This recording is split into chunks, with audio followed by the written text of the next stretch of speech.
Hello viewers, আসসালামু আলাইকুম। আজকে আমি আপনাদের জন্য ফ্রাইড রাইস রান্না করব।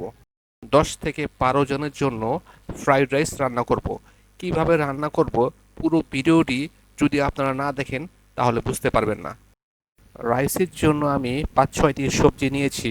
এরপরে আমি একটি কড়াইতে রসুন কুচি দিয়ে 3টি ডিম ফেটে ভেজে নিব। সাপোজ ধরেন আপনার বাসায় 10 থেকে 15 জন গেস্ট আসলো এবং সবাই আপনার কাছ থেকে ফ্রাইড রাইস খেতে চাবে, তখন আপনি এতগুলো মানুষের ফ্রাইড রাইস কিভাবে রান্না করবেন? রাইস সিদ্ধ করবেন এবং পানি ঝরাবেন, তারপরে আবার সবজির সাথে রাইস ভাজবেন, অল্প অল্প করে ভাজবেন, দেখা গেল আপনার সারাদিন চলে যাবে। আমার এই টিপসটি ফলো করুন, দেখবেন আপনি খুব সহজেই 10 থেকে 15 জন মানুষের ফ্রাইড রাইস রান্না করতে পারবেন। ফ্রাইড রাইসের জন্য আমি একটি হাঁড়িতে 1.5 কাপ তেল দিয়ে দিব এবং 2 চা চামচ আদা রসুন বাটা দিয়ে দিব।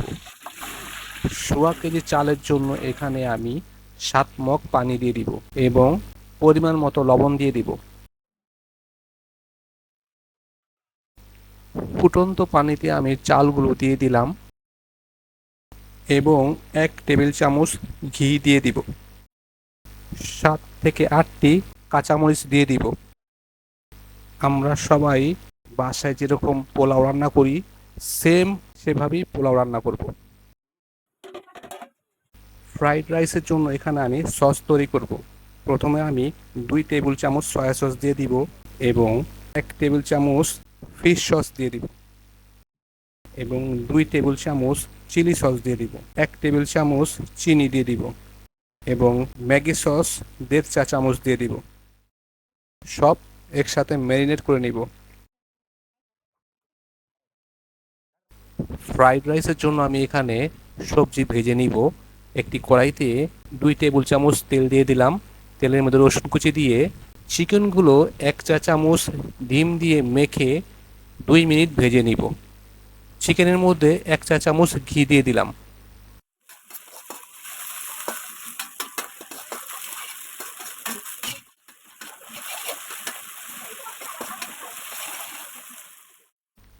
আগে থেকে ধুয়ে রাখা সব সবজিগুলো এর মধ্যে দিয়ে দিব। মনে রাখতে হবে সবজিগুলো 50% কুক করবেন। 50%-এর বেশি কুক করলে রাইসে কালার সুন্দর আসবে না, সবজিগুলো গলে যাবে। এখানে আমি 1 চা চামচ গোলমরিচের গুঁড়ো দিয়ে দিলাম।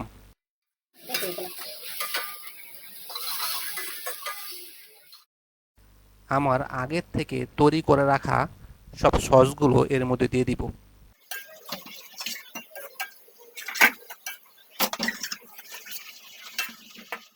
এই পর্যায়ে এসে আমি সবজির সাথে ভাজা ডিমগুলো দিয়ে 2 মিনিট ভেজে নিব।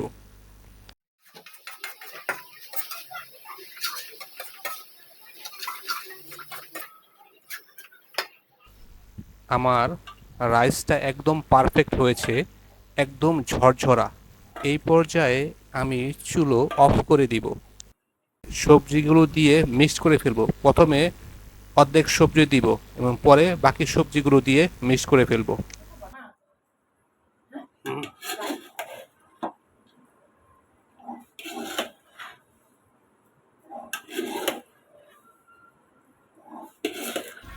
আপনারা আমার এই টিপসটি ফলো করতে পারলে আপনারা খুব সহজেই বাসায় 10 থেকে 15 জন গেস্টের জন্য এইভাবে ফ্রাইড রাইস রান্না করতে পারবেন।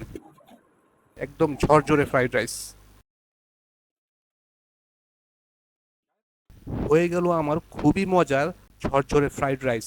এভাবে রান্না করলে আপনিও এরকম ঝরঝরে ফ্রাইড রাইস রান্না করতে পারবেন। খেতে অসাধারণ মজা। আমার আরও ডিউনি ভিডিও পেতে আপনারা আমার চ্যানেলটি সাবস্ক্রাইব করে রাখুন। সুস্থ থাকবেন, ভালো থাকবেন। আল্লাহ হাফেজ।